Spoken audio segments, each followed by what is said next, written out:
लोकशाहीचा बुलंद आवाज, रिपब्लिकन वार्ता, महाराष्ट्र। परभणी संविधान प्रतिकृती विटंबना, अटकेतील तरुणाचा पोलीस कस्टडीत मृत्यू। पोलिसांनी या प्रकरणी आतापर्यंत 8 गुन्ह्यांची नोंद करून 50 जणांना केली होती अटक। परभणीमध्ये संविधान प्रतिकृती विटंबना घटनेनंतर झालेल्या हिंसाचारामध्ये अटक केलेल्या वडार समाजाचे भीमसैनिक सोमनाथ व्यंकट सूर्यवंशी या तरुणाचा पोलीस कस्टडीत मृत्यू झाला।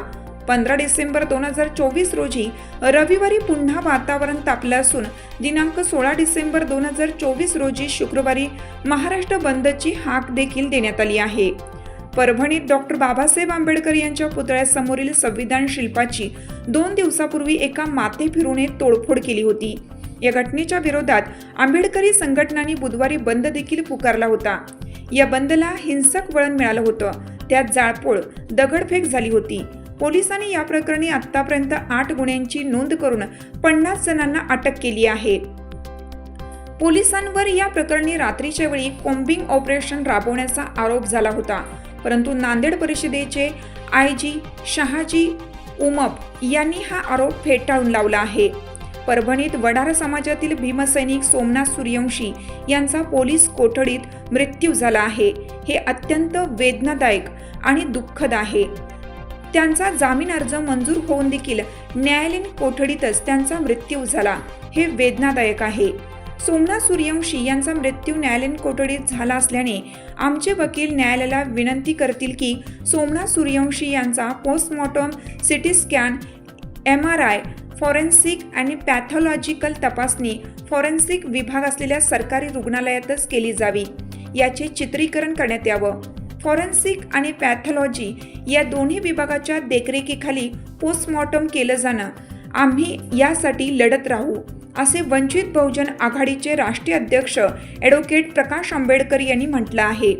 याबाबत रिपब्लिकन सेनेचे अध्यक्ष आनंदराव आंबेडकर यांनी देखील आपली प्रतिक्रिया व्यक्त केली आहे। परभणीमध्ये झालेल्या आंदोलनामध्ये अनेक आंबेडकर अनुयायांना अटक करण्यात आली। त्याच्यात एक दुर्दैवी सोमनाथ सूर्यवंशी याचा पोलीस कस्टडीमध्ये मृत्यू झालेला आहे आणि तो अत्यंत संशयास्पद आहे। आणि त्यामुळं आमची मागणी आहे की जेवढ्या जणांना त्या पोलिसांनी पकडलंय त्या सर्वांना सरकारने ताबडतोब सोडून द्या, त्यांच्यावरचे गुन्हे काढून घ्या। आणि ज्यांनी भीमसैनिकांना अत्यंत निषेधार्थ अशी मारहाण केलेली, अत्यंत अत्याचार केलेले आहेत, त्या पोलिसांवरती ताबडतोबीनं चौकशा लावा। आणि उद्या माझा आंबेडकरी समाजा नव्हे तर या इथं जे संविधान प्रेमी आहेत त्या संविधान प्रेमी सर्व जनतेला आव्हान आहे की उद्या आम्ही 16 तारखेला या संविधान वाचवण्यासाठी आणि संविधान विरोधी काम करणाऱ्यांच्या विरुद्ध अख्खा महाराष्ट्र बंद करत आहोत। आणि त्या महाराष्ट्र बंदला सर्व संविधान प्रेमी जनतेने पाठिंबा द्यावा आणि या बाबासाहेब आंबेडकरांच्या भीमसैनिकाला संविधान वाचवण्यासाठी शहीद झाला त्याला भावपूर्ण आदरांजली, श्रद्धांजली वाहन एवढं आव्हान महाराष्ट्रातल्या जनतेला करतो।